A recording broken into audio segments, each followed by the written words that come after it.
हरे राम राम राम हरे हरे, हरे कृष्ण कृष्ण कृष्ण हरे हरे। आइए श्री रामचरितमानस से आगे की ओर बढ़ते हैं।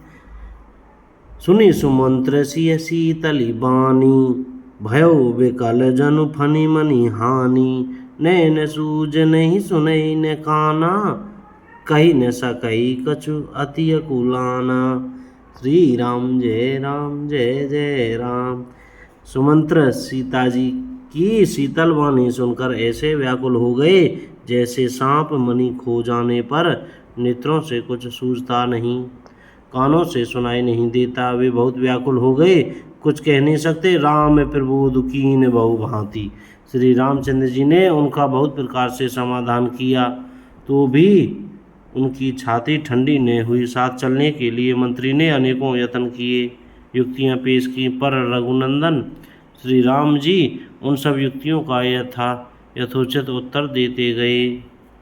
श्री राम जी की आज्ञा मीठी नहीं जा सकती, कर्म की गति कठिन है, उस पर कुछ भी वश नहीं चलता। श्री राम लक्ष्मण और सीता जी के चरणों में सिर नवाकर सुमंत्र इस तरह लौटे जैसे कोई व्यापारी अपना मूलधन पूंजी गवा कर लौटे। सुमंत्र ने रथ को हाँका, घोड़े श्री रामचंद्र जी की ओर देख देख कर हिनहिनाते हैं। यह देखकर निषाद लोग विषाद के वश होकर सिर धुन धुन कर पीट पीट कर पछताते हैं। जिनके वियोग में पशु इस प्रकार व्याकुल हैं, उनके वियोग में प्रजा माता और पिता कैसे जीते रहेंगे। श्री रामचंद्र जी ने जबरदस्ती सुमंत्र को लौटाया। तब आप गंगा जी के तीर पर आए। श्री राम ने केवट से नाव मांगी, पर वह लाता नहीं। वह कहने लगा, मैंने तुम्हारा मर्म भेद जान लिया है। तुम्हारे चरण कमलों की धूल के लिए सब लोग कहते हैं कि वह मनुष्य बना देने वाली कोई जड़ी है। बोलो जय श्री राम।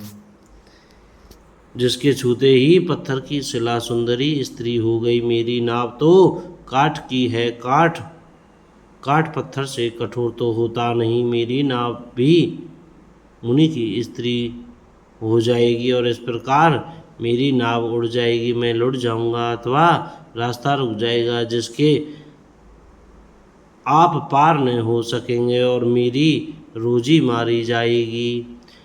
मेरी कमाने खाने की राह ही मारी जाएगी। मैं तो इसी नाव से सारे परिवार का पालन पोषण करता हूँ, दूसरा कोई धंधा नहीं जानता। हे प्रभु, यदि तुम अवश्य ही पार जाना चाहते हो तो मुझे पहले अपने चरण कमल पखारने धो लेने के लिए कह दो। हे नाथ, मैं चरण कमल धोकर आप लोगों को नाव पर चढ़ा लूँगा। मैं आपसे कुछ उतराई नहीं चाहता। हे राम, मुझे आपकी दुहाई और दशरथ जी की सौगंध है, मैं सब सच सच कहता हूँ। लक्ष्मण भले ही मुझे तीर मारें, पर जब तक मैं पैरों को पखार न लूँगा तब तक हे तुलसीदास के नाथ, हे कृपालु, मैं पार नहीं उतारूँगा। केवट के प्रेम में लपेटे हुए अटपटे वचन सुनकर करुणाधाम श्री रामचंद्र जी जानकी जी और लक्ष्मण जी की ओर देखकर हंसे।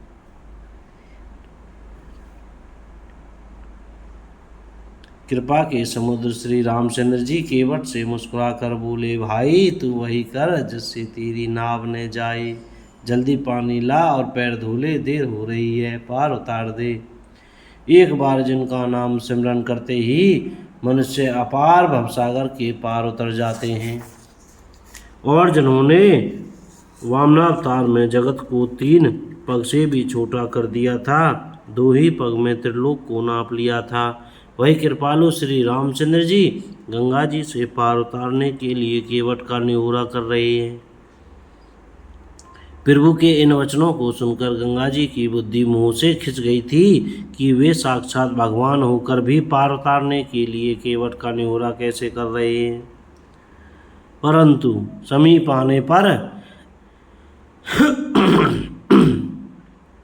आने पर अपनी उत्पत्ति के स्थान पदनखों को देखते ही उन्हें पहचान कर देवनदी गंगा जी हर्षित हो गई। वे समझ गई कि भगवान नर लीला कर रहे हैं। इससे उनका मोह नष्ट हो गया और इन चरणों का स्पर्श प्राप्त करके मैं धन्य होंगी। यह विचार कर वे हर्षित हो गईं। केवट श्री रामचंद्र जी की आज्ञा पाकर कठोते में भरकर जल ले आया। अत्यंत आनंद और प्रेम में उमंग कर वह भगवान के चरण कमल धोने लगा। सब देवता फूल बरसाकर सिहाने लगे कि इसके समान पुण्य की राशि कोई नहीं है।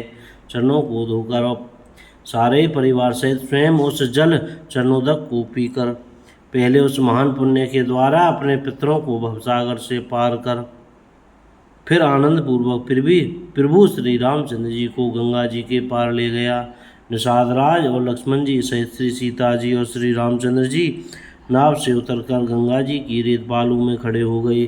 तब केवट ने उतरकर दंडवत की। उसको दंडवत करते देखकर प्रभु को संकोच हुआ कि इसको कुछ दिया नहीं। पति के हृदय की जानने वाली सीता जी ने आनंद भरे मन से अपनी रतन जटित अंगुली से उतारी। कृपालु श्री रामचंद्र जी ने केवट से कहा, नाव की उतराई लो। केवट ने व्याकुल होकर चरण पकड़ लिए। उसने कहा, हे नाथ, आज मैंने क्या नहीं पाया। मेरे दोष दुख और दरिद्रता की आग आज बुझ गई है। मैंने बहुत समय तक मजदूरी की, विधाता ने आज बहुत अच्छी भरपूर मजदूरी दे दी है। हे नाथ, हे दीनदयाल, आप कृपा से अब मुझे कुछ नहीं चाहिए। लौटती बार आप मुझे जो कुछ देंगे वह प्रसाद में सिर चढ़ा कर लूँगा। प्रभु श्री राम जी, लक्ष्मण जी और सीता जी ने बहुत आग्रह या यत्न किया पर केवट कुछ नहीं लेता। तब करुणा के धाम भगवान श्री रामचंद्र जी ने निर्मल भक्ति का वरदान देकर उसे विदा किया। फिर रघुकुल के स्वामी श्री रामचंद्र जी ने स्नान करके पार्थिव पूजा की और शिवजी को सिर नवाया। सीता जी ने हाथ जोड़कर गंगा जी से कहा, हे माता, मेरा मनोरथ पूरा कीजिएगा, जिससे मैं पति और देवर के साथ कुशल पूर्वक लौट आकर तुम्हारी पूजा करूं। सीता जी की प्रेम रस में सनी हुई विनती सुनकर तब गंगा जी के निर्मल जल में से श्रेष्ठ वाणी हुई है, हे रघुवीर की प्रियतमा जानकी, सुनो, तुम्हारा प्रभाव जगत में किसे नहीं मालूम है। तुम्हारे कृपा दृष्टि से देखते ही लोकपाल हो जाते हैं। सब सिद्धियां हाथ जोड़े तुम्हारी सेवा करती हैं। तुमने तो मुझको बड़ी विनती सुनाई, यह तो मुझ पर कृपा की और मुझे बढ़ाई दी है। तो भी हे देवी, मैं अपनी वाणी सफल होने के लिए तुम्हें आशीर्वाद दूंगी। बोलो जय श्री राम। कोई गलती हो गई हो तो क्षमा करें। जय श्री सीताराम।